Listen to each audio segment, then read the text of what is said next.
So, have you ever hesitated to do something because you didn't feel ready? Maybe it's an email draft you never sent, an idea you carried but never really started. You told yourself, not yet, when I feel more ready, when I feel more prepared. I've been there, and what I've learned through leaving everything I knew behind, through starting a life in a new city where I didn't know anyone, through starting a business for nothing but an idea and a belief that it could work, is that the feeling of not being ready is almost never what it claims to be. It feels like a warning, but it's actually something else entirely. Today, I want to talk about this feeling, where it comes from, why our brains are wired to create it, and the moment I stopped waiting to feel ready and asked myself 2 words instead, my life changed. Why not? And I think it might change yours. So, let's talk about our brains, because deep inside it sits a structure. It's called the amygdala. It's ancient, hundreds of years old, and its only job is to protect us from threats and keep us alive. So when our ancestors faced predators, they fired. Their body flooded with cortisol, the message was clear. Stop, wait, do not move until you know it's safe. And it saved millions of lives, and for most of human history, it was right. But here's the problem. Your amygdala cannot tell the difference between a predator and a decision. It treats all uncertainty the same. So, a new career leap, a new city you want to move to, a new business you want to start, anything unknown gets detected as a threat. And your brain does what it's built to do, which is tell you to wait. And here's what's interesting. The feeling you have while waiting is almost always worse than what happens when you act. This is because your brain will always run worst-case scenarios in its head without anything real to push back against it. Maybe you felt this during your studies or when thinking about your future. So I grew up in a very small town in Norway with a feeling I couldn't quite explain. It was a pull towards more of the world, more versions of what my life could look like, because I knew if I had stayed on the path that was laid out in front of me, going to university in Oslo, the capital, finding a stable job, settling down with a family, I would always wonder what else is out there. So when the idea of Hong Kong came up, I didn't really dwell on it for too long. I just asked myself a very simple question. Why not? I mean, what is there to lose? I still have my family in Norway that I can go back to. But if I don't go, I'll always wonder why. That time, the question came easily. But what I didn't know is that it wouldn't always. So Hong Kong was academically challenging in ways that I had never experienced before. Nothing I had done prior had prepared me for the kind of level that I was walking into. I remember sitting in finance and feeling genuinely confused. Like, not this is challenging, but I wouldn't even know what kind of questions to ask because I was that lost. And looking around me, everyone seemed to be keeping up, coming from systems that had prepared them for exactly this.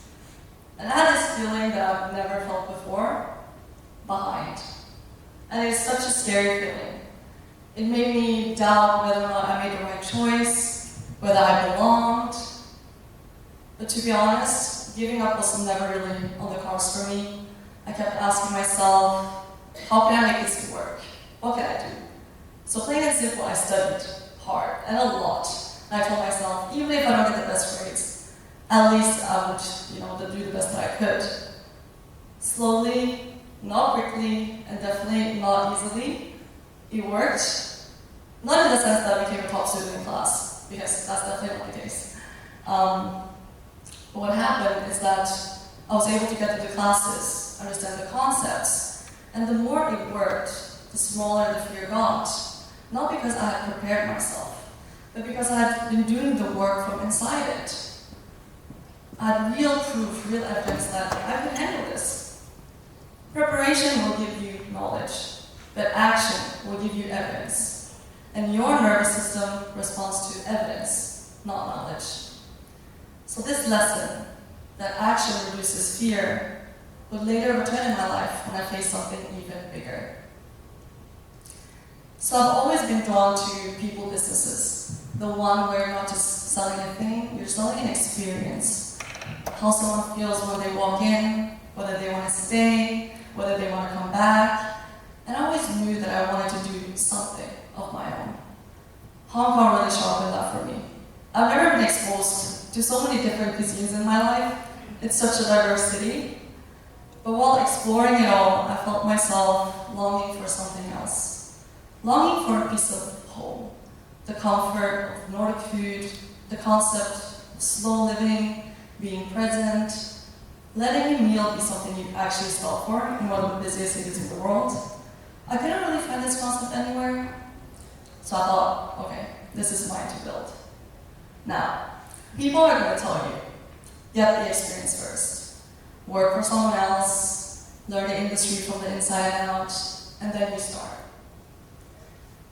Don't get me wrong, I also got a bit of hospitality experience while growing up. But here's what I've come to believe. You're not going to learn how to run your own business, like when you're actually running your own business. Sure, you can learn the edges of something from the outside, but the center, the core of it, you'll only know by being in it. So the idea came, a Nordic cafe on Hollywood Road here in Hong Kong. And of course, the voice came. You don't have any culinary training, you don't have any operation skills. You basically have no credentials that says you're allowed to do this. And I sat with that voice for a long time. But then I thought, every time I had listened to it before, it had kept me still. It had delayed me.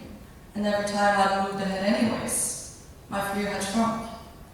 So I asked myself again, why not? I spent months preparing, developing the concept, finding the right space, learning piece by piece what I didn't know, which was a lot. And then we opened our doors on Hollywood Road, and reality came. One of the first things that you have to do when you open a cafe is to build a team. That means interviews. That means sitting across from people with years, sometimes decades of experience, who know within the first few minutes that you are definitely new to this. And I remember sitting across the table with a very specific kind of terrifying. These people were evaluating me just as much as I was evaluating them, and I had nothing else to offer but a concept I believed in and a space I had taken a chance on. No track record, no when I last ran my place. It was hard. I was constantly figuring out how to lead, how to be the person in the room that people could trust and follow. It took a really long time, and I had to learn it the hard way through many moments when I got it wrong. But what happened over time wasn't some sudden feeling of being qualified. What happened was that I had a track record, not a perfect one, but a real one. And that voice in my head that kept saying, "Who are you to do this?" became quieter and quieter. Not because I silenced it, but because I had real information to give it. And that's when it hit me. Sitting across from someone with 20 years of experience, slightly terrified, completely out of my comfort zone, is that the feeling of fear was not a signal to stop. It was a signal that something mattered enough to be worth doing. So looking back at these 3 moments in my life, moving from Norway, coming to Hong Kong, starting my business, I can see the same pattern happening every single time the stakes got higher. First, the uncertainty arrives. Then the brain detects danger, and the voice in my head tells me to wait. Yet every time a question cut through it, not because I was brave, not because I had it all figured out, but because I asked myself honestly, why not? What is stopping me? Is it the fear? Is it the feeling of fear? And I could never really come up with a good enough answer. So I moved. And moving gave me something that waiting never could. Real proof. Real evidence that the unknown was survivable. And the more I got real proof, the smaller the fear got. There's actually a name for this. It's called fear extinction. Your amygdala is not going to suddenly disappear, but it will learn through repeated movement, through repeated action, that the unknown is not going to kill you, and your brain will slowly start to trust you. Action reduces fear more than preparation does. Not because preparation isn't important, but because action gives your brain what it needs, which is real proof. I want to talk about where you guys are right now, because I think there's a lot of pressure that comes with this stage in your life. Pressure not just academically, but to know who you are, what you want to do, which direction you want to go. And underneath it all sits this fear. What if I make the wrong choice? What if it doesn't work out? And I think a lot of you might be waiting. Maybe there's a job that you want to apply for, but you tell yourself you're not there yet. Or an idea, a project, a business you want to start, but has been sitting in the back of your head where you're telling yourself you need more information. Your brain, your ancient predator detecting brain, is telling you the most sensible thing to do is wait. But I want to offer you a reframe. Not feeling ready is not a warning. It's how the start line looks like for everyone. For those people whose past that you admire, the ones who built things, started things, became things, they felt the exact same way. They weren't more certain than you. They just stopped waiting for this feeling to pass before they began. The gap between where you are right now and where you want to be does not close by preparation alone. It closes through action. One step that produces evidence, and then another one. You don't need to have a perfect plan. You just need to have a first step that is real. So, have you ever hesitated to do something because you didn't feel ready? I have. In many rooms. Sitting in that Hong Kong lecture theater, staring at a page that I couldn't follow, trying to figure out, should I let fear decide or keep going? Sitting across from someone who knew this industry way better than I did, trying to hold my nerve in a room I didn't know if I deserved to be in just yet. Yet every time I had a decision in front of me, I came back to the same question. Why not? Not recklessly, not without thought, but with the understanding that the feeling of fear was not a signal to stop. It was a signal that something mattered enough to be worth doing. Your amygdala, your brain, it is always going to whisper caution. That is its job, and it's never going to stop. You don't fight it. You do not silence it. You just give it better information. Because I promise you, the fear on the other side of that step is way smaller than what you're feeling right now. It was smaller every single time I stood in front of something I didn't know how to do, and did it anyways. Not because I wasn't afraid, not because I had it all figured out, but because I stopped letting fear decide. So right now, before you leave this room, think about something that you've been putting off. Just one thing.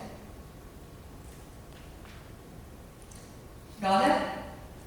Now ask yourself, why not?